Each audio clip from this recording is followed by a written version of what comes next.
आप सभी शुद्ध आत्माओं को हमारा अनंत अनंत वंदन, नमन, मंगलाचरण। सहस्रानंदी शुद्ध स्वरूपे अविनाशी में आत्मस्वरूप ज्ञानानंदी पूर्ण निराकुल सदा प्रकाशित मेरा रूप सर्वांग सुखमय अलौकिक हूँ मैं परमात्मा स्वरूप। मैं तो आनंद घन आत्मा हूँ नित्यानंदी सिद्ध स्वरूप नित्यानंदी सिद्ध स्वरूप। देवादिदेव अरिहंत परमात्मा श्री सिमंदर स्वामी भगवान आदि और धर्म गुरु भगवंतों की आज्ञा अनुमति लेते हुए हमारा स्वाध्याय चल रहा है। बेन श्री बेन लिखित स्वानुभूति दर्शन, उसका 35 नंबर का प्रश्न, उसके ऊपर हम विचार करेंगे। ठीक है, तो प्रश्न क्या है कि आत्मा की पहचान क्या महिमा पूर्वक ही होती है? प्रश्न भी ऐसे ऐसे पूछे हैं कि एक से बढ़कर एक। हमें भी लगता है कि हाँ, अरे ये तो हमें भी जानना था, ये तो हमें भी पता नहीं है कि आत्मा की पहचान महिमा पूर्वक होती है। आत्मा की पहचान महिमा आए तभी होती है। वस्तु की महिमा आए बिना कभी भी पहचान नहीं होती है। आत्मा तो कामधेनु है। करोड़ों करोड़ों शास्त्र का सार आत्मा में है। आत्मा एक नंदनवन के समान है। समय माने आत्मा, यानी सार माने महिमा। आत्मा की महिमा वही समय सार है ना।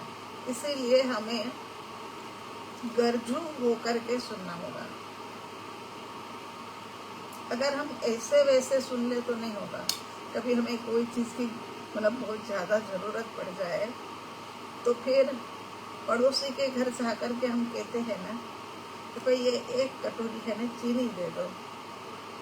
पता नहीं गलती से चीनी खत्म हो गई है, वो पता ही नहीं लगा।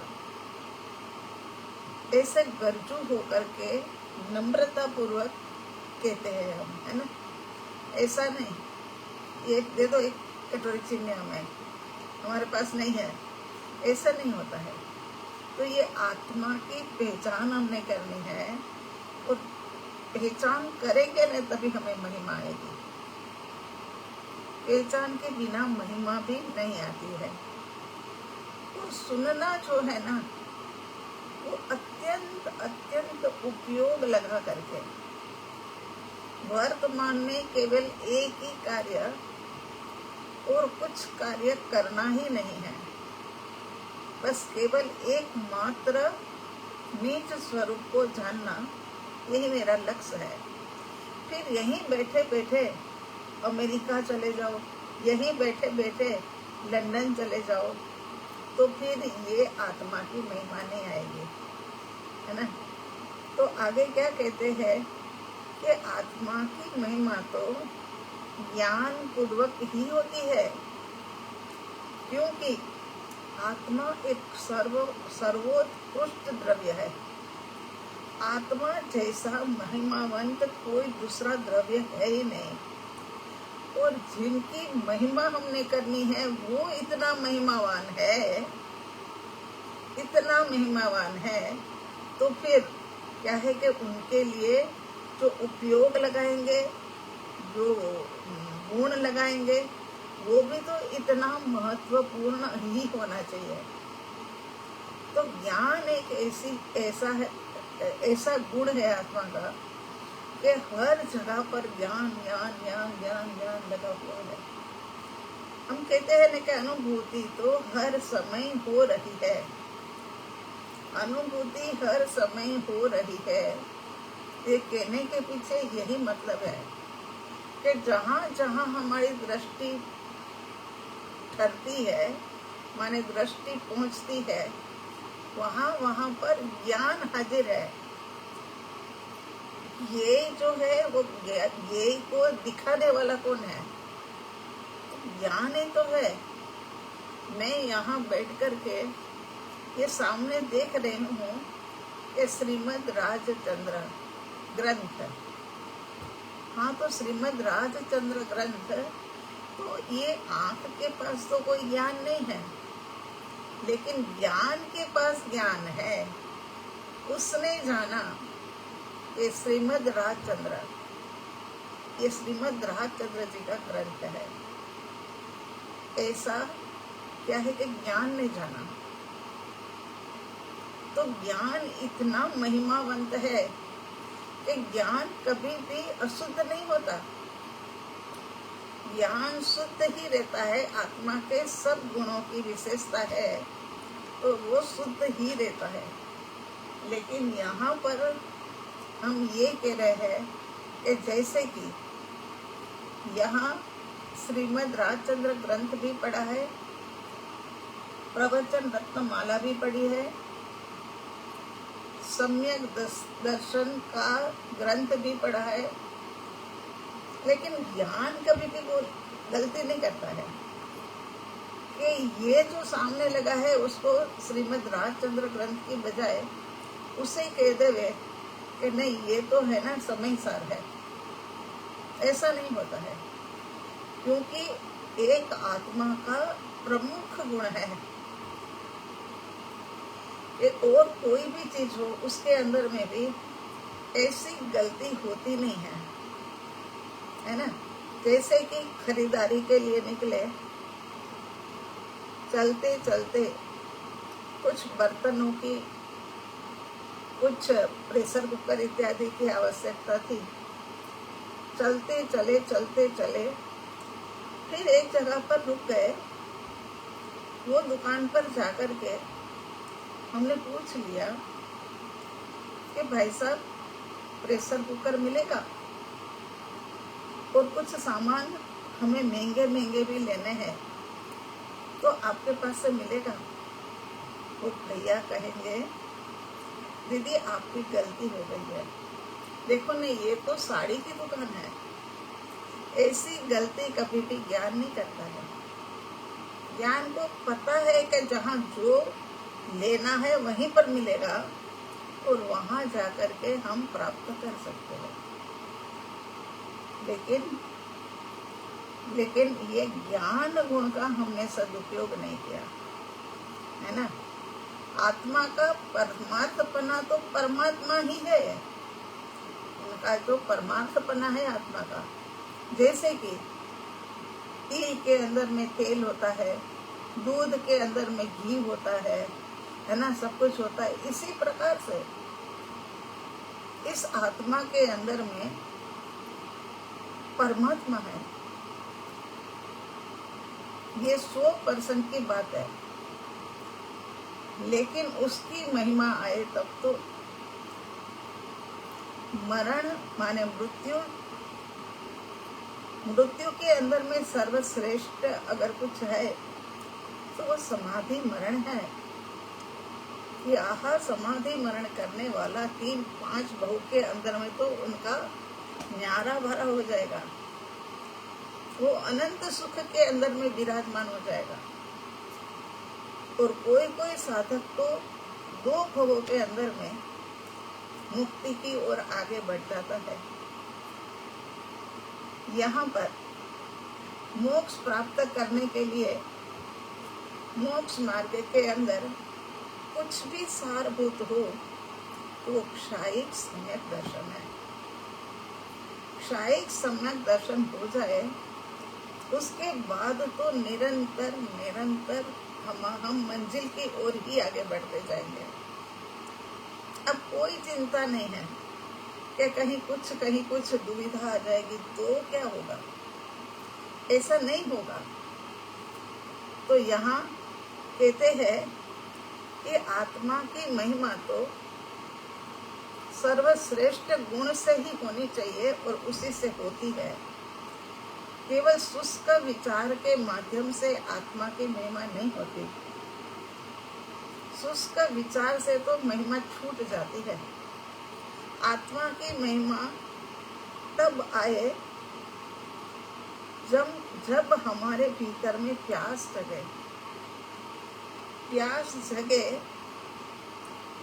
माने प्यासी व्यक्ति पानी पानी पानी पानी करता है तो हम नक्शे के अंदर में, मैप के अंदर में बहती हुई नदी दिखा देवे कि अथाह जल समूह है भाई, पियो तुम जितना मर्जी पियो, मगर उससे प्यास बुझने वाली नहीं है और पानी मिलने वाला नहीं है। तो इसी प्रकार से यहाँ पर भी आत्मा आत्मा आत्मा करते रहे, ये तो तोते जैसा शुष्क ज्ञान है। आत्मा की महिमा के लिए तो ज्ञान पूर्वक समझना होगा, तभी जाकर के महिमा आती है और पहचान होती है। ठीक है ना। आत्मा शब्द बोलते ही रोम रोम के अंदर से आह्लादकता, प्रफुल्लितता, आनंद छा जाए, तब समझना कि हमारा आत्मा बोलने के पीछे कुछ वजन आया है। आत्मा में वजन नहीं भरेंगे तब तक उनकी महिमा समझ नहीं आएगी। ऐसे ही होता है।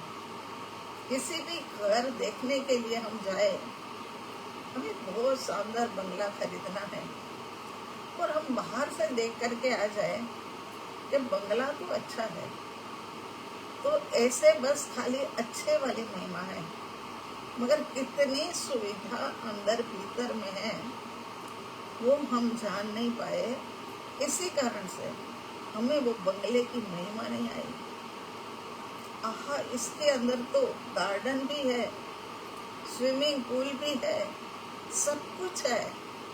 ऐसा जब हमें पता लगे तो बंगले की महिमा आती है। इसी प्रकार यहाँ आत्मा की महिमा आए कि परमात्मा स्वरूप आत्मा मंदिर बना करके हजारों लाखों खड़े कर दिए, तो क्या सब बुद्धू थे? नहीं, बुद्धू नहीं थे, लेकिन ऐसा लगा कि बाह्य रूप में परमात्मा को देख करके साधक आत्मा समझ जाएगा कि मेरा स्वरूप भी ऐसा ही है और ऐसा होता भी है ना। मंदिर में जाए तो एक अलग ही भाव, भावों से भर जाते हैं। पहली नजर और पहली दृष्टि जब परमात्मा के ऊपर पड़ती है ना, चाहे तो तब तो चाहे अनचाहे भी मुंह के ऊपर स्माइल आ जाती है। यार, अरे वाह परमात्मा, तू तेरे पास पहुंच गए मैं। तो ऐसी महिमा कि जैसा आप है परमात्मा, वैसा ही तो मैं हूँ, और बस मुझे मेरा प्रगटपना प्रकट करना है, ऐसा हमें लगे, तब जाकर के महिमा आए, पहचान हुए, और उसके बाद में एकदम से भेद ज्ञान का रास्ता भी हमें समझ आ जाता है और चलना भी शुरू कर देते हैं, है ना। आत्मा को किसी का भी आधार नहीं लेना पड़ता। आत्मा निराधार नहीं है, आत्मा कमजोर नहीं है, कि किसी का आधार मिले तो वो आगे बढ़े, और किसी का आधार चलता भी नहीं है। हमें तो हमारा ही आधार लेकर सत्य को समझ करके, सत्य की पहचान करके महिमा लानी होगी, है ना। आजकल तो कई दिनों से ये स्वाध्याय चल रहा है, तो दिन में भी बस आत्मा ही आत्मा, आत्मा ही आत्मा, वो ही महिमा चलती है। जो बोले हुए शब्द होते हैं वो शब्द ही गुनगुनाने लगते हैं कि आत्मा कोई कमजोर नहीं है, उसे किसी के आधार की आवश्यकता नहीं है। ये अंदर ही अंदर, भीतर भीतर में चलता है ना। मैं आत्मा इतना महिमावंत हूँ कि मुझे ज्यादा बाह्य ज्ञान की भी आवश्यकता नहीं है कि मैं 32 आगम पढ़ूं तो हो जाए, कि मैं और अन्य अन्य आत्मा का शास्त्र पढ़ूं तो हो जाए। थोड़ा पढ़ो मगर मार्गदर्शक की निष्ठा के अंदर में पढ़ा जाए, वो अर्थ बताए कि इसका अर्थ ये होता है और इस प्रकार से तुझे करना है। ऐसे मतलब बाह्य ज्ञान की भी हमें इतनी आवश्यकता नहीं है कि कोई सारा दिन पढ़ते रहते हैं। अरे पढ़ा है उसका प्रयोग भी तो करो। प्रयोग जब होगा तब तो चीज बनेगी ना, तब तो हमें प्रयोग के माध्यम से ही तो समझ आएगा ना। चाय बनाने के बारे में तो बहुत कुछ पढ़ लिया कि चाय के अंदर में ये 3-4 चीजें तो जो है वो तो डालो ही डालो, फिर उसके अंदर में एक लविंग कूट के डालो, फिर उसके अंदर में थोड़ी सी दालचीनी डालो, फिर उसके अंदर में छोटी सी इलायची डालो। ये सब बाह्य विधिया हमने पढ़ ली, बहुत पढ़ ली, मगर अब बनाएंगे कब? जब बनाए तब तो लगे कि हाँ प्रयोग किया तो मैं शुद्ध आत्मा, आहा मैं परमात्मा, और मेरा वैभव तो देखो। 2-4 बेडरूम ज्यादा हो तो वैभव की महिमा आ जाती है कि हमारा घर तो इतना बड़ा है, लेकिन तेरे भीतर के अंदर में जो वैभव है ना, ऐसा वैभव तो तूने देखा नहीं है ना, इसीलिए ऐसा वैभव तू जिस दिन देख लेगा, अनुभव कर लेगा, वो दिन फिर तू बाहर की महिमा छोड़ देगा। महिमा नहीं आई है उसका कारण भी प्रभु यही है कि हम बाह्य के अंदर में महिमा बोध करने लग गए कि आहा ये ताजमहल कितना कितना सुंदर है, उसकी कलाकृति तो देखो। आहा ये एफिल टावर कितना, कैसे, किस प्रकार से मतलब बनाया है, कोई दिमाग चकरा जाता है। मगर एक बात याद रखना, चाहे कितनी ही अजायबी जगत के अंदर में होगी, मगर वो बनाने वाला जो है ना, वो तो चेतन आत्मा है। चेतन आत्मा ने ये सब कुछ बनाया है, इसीलिए आखिरकार तो मेरी ही माने आत्मा की ही महिमा है। ऐसे जगह जगह पर तुम आत्मा की पहचान करने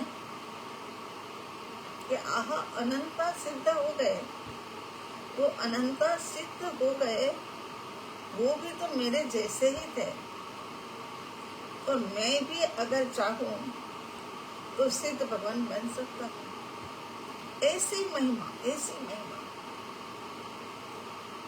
सबसे पहले तो इसके अंदर में भी महिमा लाने के लिए बुद्धि पूर्वक का निर्णय करना होगा। भीतर से ऐसा भरोसा आए कि मैं ज्ञायक हूँ, मैं आत्मा हूँ। इस प्रकार ज्ञायक को ग्रहण किया जाए तो साधना में वेग आता है। ग्रहण किया जाए माने ऐसे समझ लो कि उनको लक्ष्य बनाया जाए। लक्ष्य जैसा बनाएंगे ना वैसा ही बनेंगे। मेरे साधक प्रभु, आप सबको हम कहना चाहते हैं कि ये भाव है ना, यूं ही व्यर्थ ना चला जाए। बहुत बहुत दुख सहन करने के पश्चात ये मिला है। अब कोई दुख सहना न पड़े, इस प्रकार की मेरी दिन भर की प्रवृत्ति हो, प्रक्रिया हो। ग्रहण करेंगे आत्मा को तो साधना में अवश्य वेग आएगा, है ना, वेग आएगा। क्योंकि अब एक ही लक्ष्य रह गया। अब मार्केट तो जाने की जरूरत नहीं, जो चाहते हैं वही हमारे लिए ले आते हैं। हमें बहुत ज्यादा वस्तु की जरूरत भी नहीं, इसीलिए जितना जो है उसी में से ही हमारा गुजारा हो रहा है। और जब कभी लगे 2-4 महीने में एक बार एक कुछ सामान तो अभी भी हमें चाहिए, तब एक बार चले जाओ, सारा लेकर के घर आ जाओ और उसको जगह पर लगा दो। फिर मेरा वाला हाल नहीं कि एक साड़ी लेकर के आओ तो 3 दिन तक देखते रहते। हाँ, देखो ये कलर कितना अच्छा है, ये डिजाइन भी बहुत खूबसूरत है, ये पहनने से तो बहुत ही अच्छा लगेगा। अब इसका ब्लाउज सिल जाएगा, फिर देखो ऐसी बात नहीं। बाह्य वस्तुओं की महिमा इतनी करनी ही नहीं है, तो हम बुद्धू है ये करते रहे थे, मगर अब आगे जा करके नहीं, महिमा तो लानी है तो एक को ही पहचान करके एक की ही महिमा लाई जाए, है ना। आत्मा को ग्रहण करने से अपार शांति और पारावार आनंद मिलता है। जहाँ जो होगा वही तो मिलेगा। जहाँ संताप और दुख होगा वहां से संताप और दुख ही मिलेगा। इनके पास तो कुछ है ही नहीं, इनके पास तो जो है वो सारे अनंत गुण, अनंत अपार शांति, पारावार आनंद, यही सब कुछ पर है कि जो हमें दिखता नहीं है।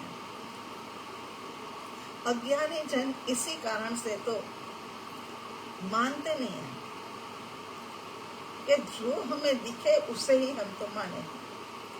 ये शास्त्र जी पढ़े हुए हैं तो उसको हम माने, लेकिन जो नहीं है उसको तो हम नहीं मानते। तो भाई ज्ञानी के वचनों के ऊपर विश्वास तो करो, है ना। अनंत ज्ञानी, अनंत अनंत अरिहंत, अनंत सिद्ध भगवंत, उनके सबके वचनों के ऊपर विश्वास तो करना ही पड़ेगा, तभी जा करके हमारा रास्ता जो है ना वो क्लियर होगा। और जैसे चलने लगेंगे ना, ऐसे ऐसे हल्की फुल्की अनुभूतियां भी होने लग जाएगी।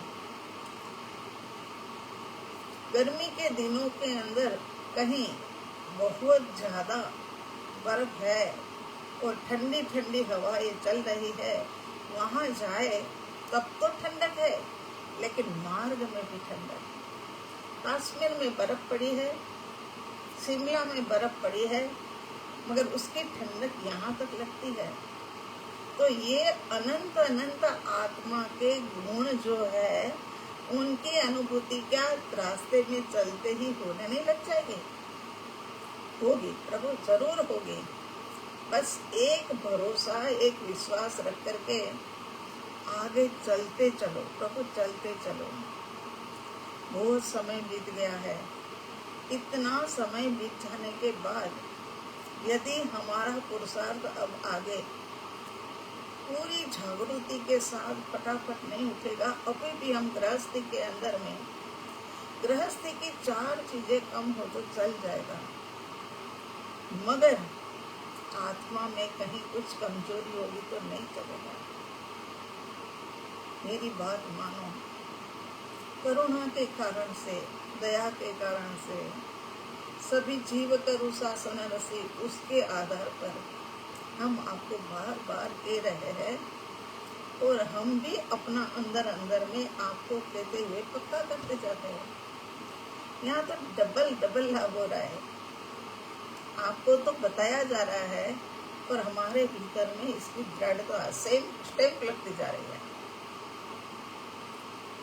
अपार शांति स्टेप लगे, पारावार आनंद स्टेप लगे, है ना। इस प्रकार से आप भी अपने गुणों का स्मरण, और कैसा आश्चर्यकारी मैं हूँ,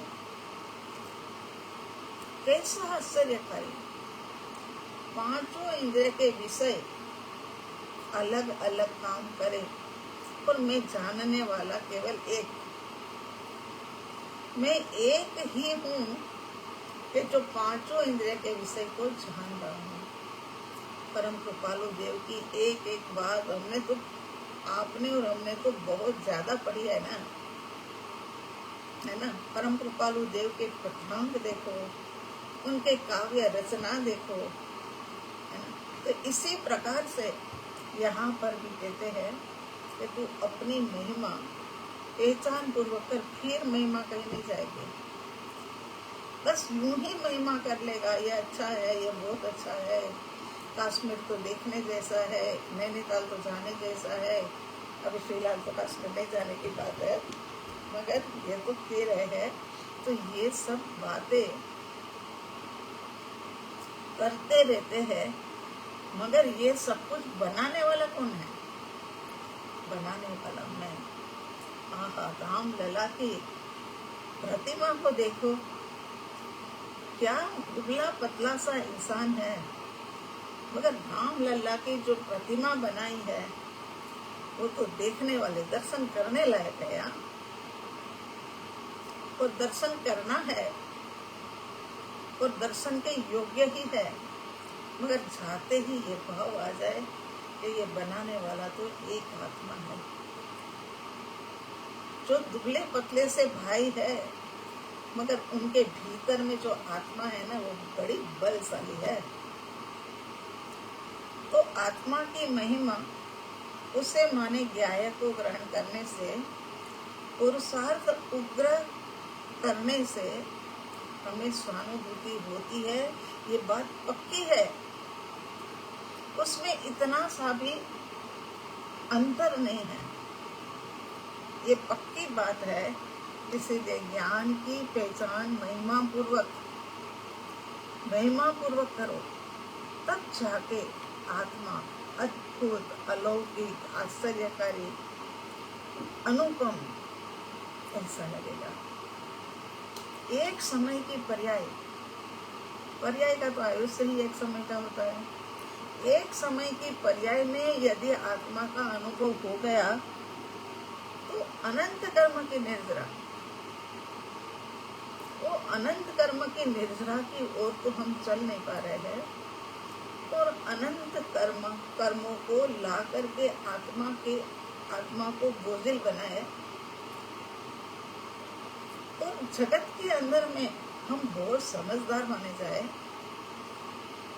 तो क्या ये समझदारी हमें मुक्ति की ओर आगे ले जाएगी? नहीं ले जा सकती है। ऐसी आश्चर्यकारी स्वानुभूति अज्ञाय की धारा सहज वेगवान होती है और स्वानुभूति मिलती है।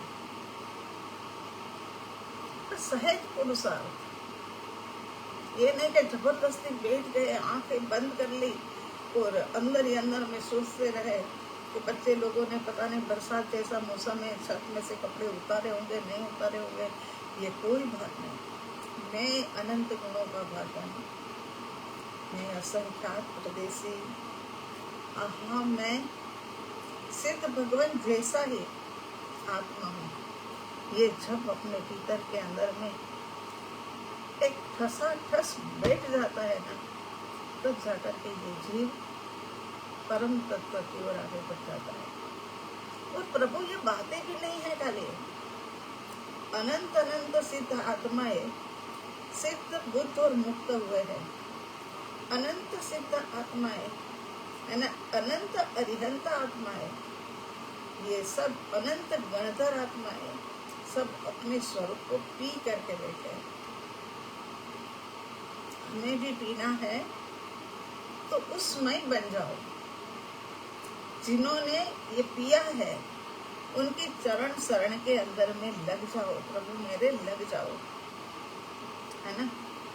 यायक में प्रति समय पर्याय का उत्पन्न होना और व्यय होना चलता रहता है, और जो पर्याय शुद्ध होती है उसका आत्मा को वेदन होता है। हम यहाँ बैठे बैठे भी हमारी पर्याय को शुद्ध करेंगे और शुद्ध पर्याय होगी हमारी, तो आत्मा को पता लग जाएगा। ऐसा ये चमत्कारिक आत्मा है, चमत्कारिक आत्मा। किसका? सिर्फ भगवान का नहीं, अरिहंत परमात्मा का नहीं। और ये बड़े बड़े आचार्य भगवान थे उनका ना बात मेरी हो रही है, आपकी हो रही है, आपकी और मेरी बात हो रही है, उसमें हमारा सबका आत्मा ऐसा ही है। और पर्याय शुद्ध आए तो वो वेदांत भी करता है। लुखे सुखे शब्दों से बोलता रहे, गायक महिमावंत है तो कुछ नहीं होता। जिनको महिमावंत लगा होगा ना, वो बोलेगा भी नहीं, वो तो अंदर ही अंदर उसके रस को पीता रहेगा, है ना। मैं ज्ञान स्वरूप कहने मात्र से वेदन नहीं होता। प्यास व्यक्ति की पानी से जैसे नहीं बुझी थी, असल में तो उनको पानी ही चाहिए, तभी जाकर के प्यास बुझेगी। तो हमें ऐसी प्यास लग जाए कि मेरा अमरत्व का रस, मेरा सुधा रस में पी लूं, कि बस अब मैं अजर अमर हो जाऊं। महिमा माने आत्मा की अलौकिकता, अनुपमेयत्व, आश्चर्य, ये सब लगे यहाँ आत्मा कैसा अद्भुत है ना। कोई सामान्य सा ये द्रव्य नहीं है। सिर्फ भगवान जैसा ही वर्तमान में है ऐसा सोच करके रुचि लगाओ। मैं ही सिद्ध हूँ, मैं ही अरिहंत हूँ, ऐसा सोच करके भीतर में रुचि जगाओ। प्रभु पुरुषार्थ शुरू कर दो, प्रबल पुरुषार्थ, वेगवान पुरुषार्थ शुरू कर दो। ऐसा वेगवान पुरुषार्थ होगा नहीं, तभी पहुंचेंगे। इतने अनंता जीवों में से, अनंता नहीं ना, अनंत जीवों में से, है ना, इतने ही लोग हैं कि जिनको प्राप्ति की प्यास लगी है। ये स्वानुभूति क्या होता है? तो बेंसरे ने कहा कि उसी का दर्शन हम करा देते हैं। तो ऐसा ये मैं आत्मा, चैतन्य भगवान की भी महिमा आए, पहचान करके महिमा आए, तो वो महिमा छूटती नहीं है। एक पर्याय, एक समय की पर्याय में जब वेदन होता है ना, मेरे प्रभु, तो फिर जब ये पर्याय का वेदन हुआ तब तो हमारी उम्र 35 साल की थी। लेकिन ये जो पर्याय का, शुद्ध पर्याय का वेदन हुआ, एक समय के लिए जो सम्यक दर्शन हुआ, वो 80 साल तक जिएंगे नहीं, तब तक भूलेंगे नहीं। क्योंकि वही सामने ऐसी महिमावंत वस्तु ये आत्मा है। इनको पहचानो और उनकी महिमा ले आओ। महिमा आएगी तभी जाकर के ये हमारा काम बनेगा। अब कुछ नहीं, कहीं पर भी रुचि नहीं, कुछ भी चाहिए नहीं, क्योंकि सब कुछ तो अनित्य है। बाहर निकले, शाम का टाइम था, मौसम बड़ा अच्छा हो गया था, बच्चे बोलते हैं कि चलो आइसक्रीम खा करके आते हैं, मगर वो आइसक्रीम में रस ना लगे, ये लगे कि वो आइसक्रीम खाए ना खाए क्या फर्क पड़ता है। वो तो सब आइसक्रीम वगैरह का अनुभव तो मिनटों का है, मगर मेरा अनुभव तो जन्मों जन्म का है। हाँ प्रभु, जन्मों जन्म का है। बस बात यही घुमा फिरा करके यही कहनी है कि प्रभु बस अब उग्रता, पुरुषार्थ में उग्रता, सोने के अंदर में समय कट कर दिया जाए, खाना पीना खाने के अंदर में समय कट कर दिया जाए, खाना बनाने के अंदर में समय कट कर दिया जाए, नहाने धोने के अंदर में समय कट कर दिया जाए। अरे एक दिन नहाए एक दिन नहीं नहाए क्या फर्क पड़ता है। हम और अंकल जी तो सालों सालों से एक दिन नहाते एक दिन नहीं नहाते, तो क्या हम आपको काले लगते हैं? हम क्या आपको कैसे लगते हैं? गंदे लगते हैं? ऐसा नहीं हो सकता। तो ठंड में तो एक की बजाय 2 दिन भी निकल जाते हैं, क्योंकि एक आदत डाली है। तो बस प्रभु हम यही कहना चाहते हैं कि अब जल्दी से जल्दी पुरुषार्थ को ऐसे उठाओ कि यहाँ से समय बचाया, यहाँ से बचाया, यहाँ से बचाया, करते करते तो 2 ही घंटे के अंदर में बाहर का तो हो गया। 6 घंटा सोने में समझ लो, तो 24 घंटे में से तो 16 घंटा मुझे मेरे लिए निकल गया। और मुझे तो मेरी पर्याय एक शुद्ध करने में एक ही समय लगना है, फिर तो अपने आप शुद्ध होती जाएगी, फिर तो मजा आ जाएगा, है ना। तो फिर बस आप आपका पुरुषार्थ उठाओ। वैसे पत्रांक लंबा है, अभी कहने वाली बात 2-1 उदाहरण जो देने थे वो तो रह गए हैं, लेकिन उसके ऊपर अपन चर्चा बाद में करेंगे। बस मुझे दिनों दिन ये पता लगता जाए कि हाँ आपके पुरुषार्थ में फर्क पड़ रहा है, पहले जो थे हम और अब जो है उसमें फर्क पड़ रहा है, तो मुझे आनंद आ जाए, तो मुझे खुशी हो जाए। ठीक है ना प्रभु। तो बस सभी जीवों का मंगल हो, सभी जीवों का कल्याण हो। प्रभु आपका पुरुषार्थ निर्विघ्न चलता रहे और आप और हम सभी सिद्ध बुद्ध मुक्त बने। यही मंगल भावना के साथ 84 लाख जीवा योनि के अनंत अनंत जीवों के अंदर में विद्यमान शुद्ध आत्म सत्ता को हमारा कोटि कोटि नमन, कोटि कोटि नमन। सभी जीव छे सिद्ध सम जे जाने ते पाए। बस जान लो, आप